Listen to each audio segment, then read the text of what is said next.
that's not how it should work. Okay. There should be an effective system to report fraud, and we've discussed this at great length on cyber security and this and that, and definitely there's a need for cyber security, but that doesn't mean that it gives you an excuse to go into every citizen's telephone. Surveillance हो रहा है, वही अब हर आम आदमी के mobile पे होगा। क्या है संचार साथी? संचार साथी एक ऐप है और एक पोर्टल है जिसके आधार पर हर एक उपभोक्ता अपनी सुरक्षा अपने हाथों से कर पाता है। नमस्कार, द ट्रुथ के इस अंक में मैं प्रीति पांडे अपने सभी दर्शकों का बहुत स्वागत करती हूं। दोस्तों, आज हम जिस विषय को लेकर आपके समक्ष हाजिर हुए हैं वो विषय आपके मोबाइल फोन के यूसेज से जुड़ा हुआ है। मुझे लगता है कि आज जिस तरह से इस मुद्दे को लेकर के हंगामा हुआ, संसद का सत्र चल रहा है, तो जाहिर है अगर मुद्दा इंटरेस्टिंग हो और सत्ता पक्ष की तरफ से इंट्रोड्यूस किया गया हो तो विपक्ष उस पर हंगामा तो करेगा ही।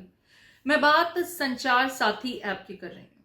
दरअसल दूरसंचार मंत्रालय की तरफ से तमाम मोबाइल निर्माताओं को, कंपनियों को एक इंस्ट्रक्शन दिया गया है कि अब जितने नए फोन्स वो बाजार में लॉन्च करेंगे या जितने फोन्स बाजार में उतारेंगे उन सभी में संचार साथी ऐप को मैंडेटरली उन्हें इंश्योर करना होगा कि फोन में इंस्टॉल्ड है। इतना ही नहीं, जो पुराने यूजर्स हैं जिनके पास पहले से मोबाइल फोन है और हाल फिलहाल में वो नया फोन नहीं खरीदने वाले हैं, वो इसे ऐप स्टोर के जरिए इंस्टॉल कर सकते हैं और अपने फोन में इसका इस्तेमाल कर सकते हैं। अब जिस तरीके का ये ऐप है, इसे लेकर के तमाम तरह के दावे किए गए, मसलन आपकी सुरक्षा को लेकर, स्पैमर से आपको कैसे बचाया जा सकता है, साइबर फ्रॉड आपके साथ ना हो, फोन फ्रॉड आपके साथ ना हो, आपके फोन का गलत इस्तेमाल ना हो, इस तरह की दलीलें देते हुए आपका फोन क्लोन ना हो, कहीं और आपका फोन पैरेलली इस्तेमाल ना हो रहा हो, ऐसी बहुत सी बड़ी बड़ी बातें कही गई और ये कहा गया कि ये ऐप आपको इन तमाम समस्याओं से बचाएगा। यानी कि वो तो एक ऐसी जादू की छड़ी के जैसी है जिससे आप साइबर फ्रॉड होने से बच जाएंगे, और अगर गलती से खुदा न खास्ता आपके साथ ऐसा कुछ हुआ भी है तो वो उस व्यक्ति तक पहुंचने में आपकी मदद करेगा जिसने आपके साथ ये फ्रॉड किया है। लेकिन इस ऐप को लेकर के सवाल ये कि इतना हो हल्ला क्यों मच रहा है? अगर ये इतना काम का ऐप है, कांग्रेस की सांसद प्रियंका गांधी वाड्रा ये कह रही हैं कि इस ऐप के जरिए लोगों की निजता का हनन होगा, लोगों की प्राइवेसी में इंटरफेयर करने वाला इस ऐप को बताया गया है।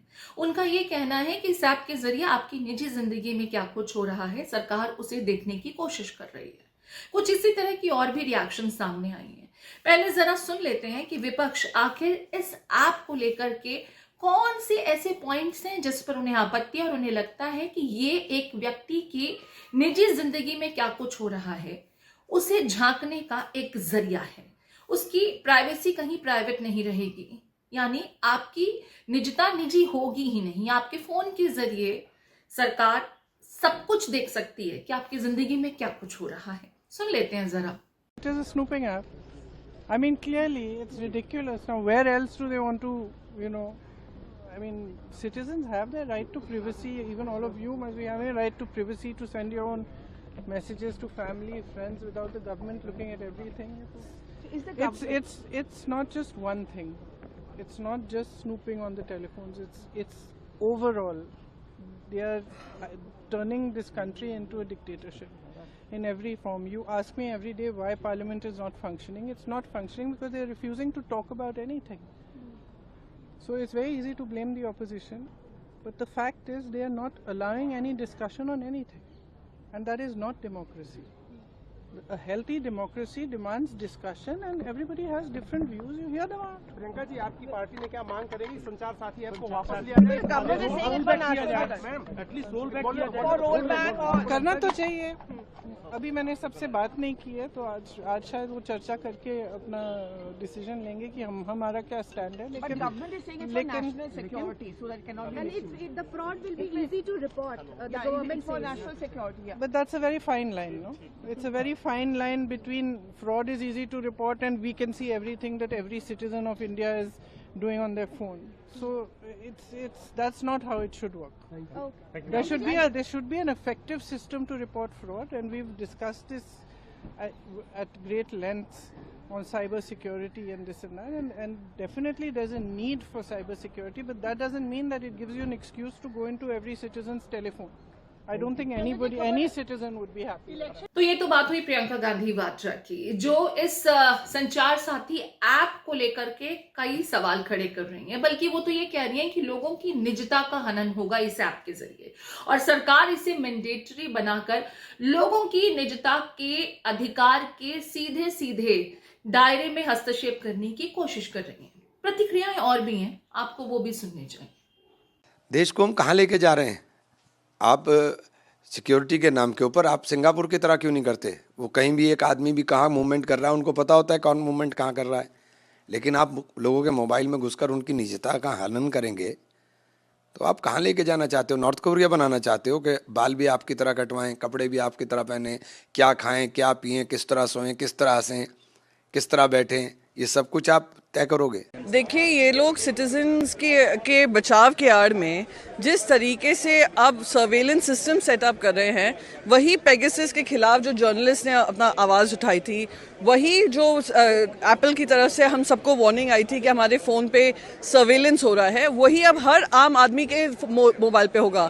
आप क्या खा रहे हैं, आप किससे बात कर रहे हैं, क्या बात कर रहे हैं, किस समय पे आप कहाँ हैं, उससे ये लोकेशन ट्रैकिंग से लेकर आपकी सारी ट्रैकिंग हो सकती है। और एक ऐप की आड़ से ये लोग सर्वेलेंस सिस्टम सेट कर रहे हैं पूरे देश भर में, इसका हम पुरजोर तरीके से विरोध करेंगे। And I would want the department of communication कि हम आपके पास रिड्रेसल के लिए आते हैं, सर्वेलेंस के लिए नहीं।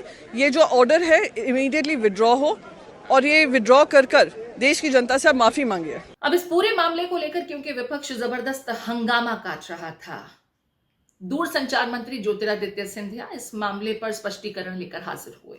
उनकी तरफ से यह कहा गया कि ऐसा कुछ नहीं है कि इस ऐप को मैंडेटरी किया गया है, आपकी मर्जी है, आप अपने फोन में चाहें तो इस ऐप को रख सकते हैं, ना चाहें तो डिलीट भी कर सकते हैं। लेकिन क्योंकि किसी भी नए फोन के साथ में अक्सर मोबाइल कंपनियां कई प्री इंस्टॉल्ड एप्स लोगों को मुहैया कराती हैं, ठीक इसी तरीके से लोगों को इस बात की जानकारी हो कि संचार साथी नाम का कोई ऐप है जो उन्हें साइबर फ्रॉड से, स्पैमर से, स्कैमर से बचा सकता है। लिहाजा हम इसे प्री इंस्टॉल करने के लिए कह चुके हैं।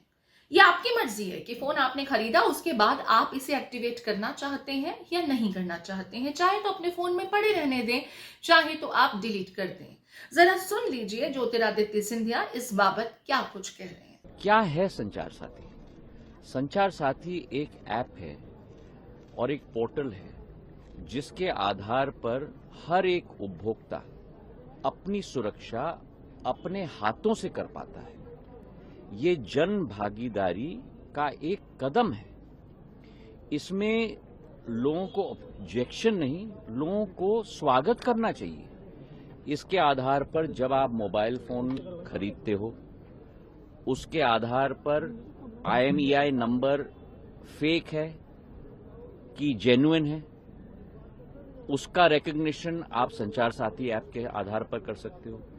आज तक संचार साथी पोर्टल के 20 करोड़ डाउनलोड हुए, ऐप के 1.5 करोड़ से ज्यादा डाउनलोड हुए। और ये सफल क्यों है? ये सफल इसलिए है क्योंकि देश का हर नागरिक इस अभियान का साथी बनना चाहता है कि वो स्वयं जन भागीदारी के आधार पर अपनी सुरक्षा नियमित रूप से कर पाए। कि विपक्ष कुर्सी के नीचे, कुर्सी के पीछे, कुर्सी के लिए मुद्दे ढूंढ रहा है। अब सभी भ्रमों को दूर करना सरकार की जिम्मेदारी है, और सारे मुद्दे मैंने आपके समक्ष रख दिए कि आज तक पिछले 2 वर्षों में संचार साथी पोर्टल और संचार साथी ऐप के आधार पर कितनी सुविधा जनता को मिली है, कितना पैसा जनता का बचा है। और ये भी आंकड़े आपके सामने रख दूं, एक साल में 2024 में अकेले हमारे देश के अंदर 22,800 करोड़ रुपए के फ्रॉड हुए हैं। तो एक तरफ विपक्ष चिल्ला रहा है कि आप फ्रॉड कैसे रोकेंगे, दूसरी तरफ अगर संचार साथी का ऐप हमने आम नागरिक को दे दिया तो कह रहे हैं पेगासस। तो करो तो मरो, न करो तो मरो। तो जो लोग सत्य नहीं देखना चाहते हैं उन लोगों को हम सत्य नहीं दिखा सकते। जो लोग सुविधा इस्तेमाल करना चाहते हैं वो करें, जो नहीं करना चाहते हैं और डिलीट करना चाहते हैं वो डिलीट करें। प्रॉब्लम क्या है? अब देखिए, मंत्री साहब ने इसको लेकर के कई और दलीलें भी दी हैं और जस्टिफाई करते नजर आ रहे हैं कि ये किसी की भी प्राइवेसी में इंटरफेरेंस जैसा नहीं है। जरा सुन लेते हैं और डिटेल में वो क्या कुछ कह रहे हैं। आज तक करीब 2.25 crore mobile connections, fraudulent mobile connections इस जन भागीदारी के आधार पे ही डिस्कनेक्ट हुए। करीब 20 लाख फोन जो चोरी हुए थे उनको ट्रेस किया गया है। 7.5 लाख फोन जो चोरी हुए थे उनको वापस उपभोक्ता के हाथ पे पहुंच चुका है। करीब 21 लाख फोन उपभोक्ताओं के रिकॉग्निशन और रिपोर्टिंग के आधार पे ही डिस्कनेक्ट हुए हैं।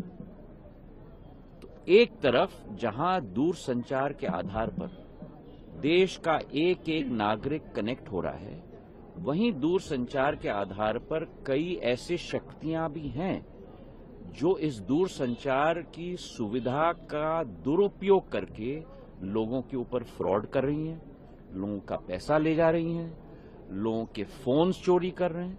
और उसकी सुरक्षा में जनता की भागीदारी हो, इसके आधार पर संचार साथी ऐप का नियम हमने बनाया है। अब एक मिनट, इसके आधार पर ना कोई स्नूपिंग है, ना कोई कॉल मॉनिटरिंग है। अगर आप चाहते हो तो इसको आप एक्टिवेट करो, अगर आप नहीं चाहते तो इसे एक्टिवेट मत करो। सुनिए ना, अगर आप इसको अपने फोन पे रखना चाहते हो तो रखो, अगर आप इसको डिलीट करना चाहते हो तो डिलीट करो। जिस तरीके से, उदाहरण के तौर पे, आपके फोन पे जब आप फोन खरीदते हो तो उस पे कई ऐप्स आ जाती हैं, जैसे गूगल मैप्स भी आ जाता है। अब आपको गूगल मैप इस्तेमाल नहीं करना है तो आप डिलीट कर लो। अगर आपको संचार साथी इस्तेमाल नहीं करना है तो डिलीट कर दो। इसका मतलब ये ऑप्शनल है सर। ऑब्वियसली डिलीट कर सकते हो आप, कोई प्रॉब्लम नहीं है। तो बात का बतंगड़, एक मिनट, वही तो हर भ्रम को मैं तोड़ने की कोशिश कर रहा हूँ। ये कस्टमर प्रोटेक्शन की बात है और हर भ्रम को मैं तोड़ने की कोशिश कर रहा हूं। आपको डिलीट करना है तो आप डिलीट कर दोगे, आप, कोई मैंडेटरी नहीं है। आप अगर रजिस्टर नहीं करना चाहते हो, मतलब कि उदाहरण के तौर पे इस ऐप का उपयोग नहीं करना चाहते हो, तो रजिस्टर मत करो। दोस्तों, आप जब कोई नया फोन खरीदते हैं तो ये तो हकीकत है कि उसमें कई ऐसे ऐप्स होते हैं जो प्री इंस्टॉल्ड होते हैं और उसमें से कुछ ऐप्स ऐसे होते हैं जो आप इस्तेमाल करते हैं, कुछ ऐसे होते हैं जिसका इस्तेमाल आप नहीं करते। अब उसमें अगर आपको इस्तेमाल नहीं करना है तो आप लॉग इन नहीं करते, वो आपके फोन में पड़े रहते हैं। लेकिन कई ऐप्स जो आप इंस्टॉल करते हैं या प्री इंस्टॉल्ड ऐप को एक्सेस करने की कोशिश करते हैं तो वो आपसे कुछ परमिशंस मांगते हैं। यही परमिशंस जो है इस संचार साथी ऐप के द्वारा भी मांगा जाएगा, जिसमें आपकी कॉन्टैक्ट लिस्ट को एक्सेस करना, आपकी फोटोग्राफ्स को एक्सेस करना, आपको जो मैसेजेस आ रहे हैं उसे वो रीड कर सकता है, आपको जो एसएमएस आ रहे हैं उसे वो रीड कर सकता है। और जिस तरह की परमिशंस इस ऐप के द्वारा मांगी जा रही हैं, अगर आपने एक बार इससे परमिशन दी तो डेफिनेटली वो आपकी ऐसी कई डेटा की जानकारी को एक्सेस कर सकेगा जिससे शायद आप गोपनीय रखना चाहें। विपक्ष को यही बात रास नहीं आ रही, लेकिन ये भी हकीकत है कि देश में आज मोबाइल के जरिए लाखों करोड़ों लोगों के साथ ठगी होती है, स्पैमर्स एक्टिवेट होते हैं। ऐसे में अगर कोई ऐसा ऐप है जो वाकई कारगर तरीके से आपको इन स्पैमर से बचा सकता है, या अगर आपके साथ स्पैम हो गया है या स्कैम हो गया है तो उस स्पैमर तक पहुंचने में मदद कर सकता है, तो वाकई ये काफी काबिले तारीफ बात होगी। लेकिन फिलहाल दावे किए जा रहे हैं और उन दावों को लेकर के प्रश्न चिन्ह भी खड़े किए जा रहे हैं। आप इस ऐप को किस तरीके से देखते हैं? क्या आपको लगता है कि वाकई सिर्फ लोगों को जानकारी देने की नीयत से मोबाइल कंपनियों को 90 दिनों की जो मियाद दी गई है कि मैंडेटरली अपने फोन्स में आप इस ऐप को प्री इंस्टॉल करके लोगों को बेचें, ये तार्किक है? जो दलीलें दी जा रही हैं उसके हिसाब से आपको वो सही लगते हैं? आपके कमेंट्स का इंतजार रहेगा।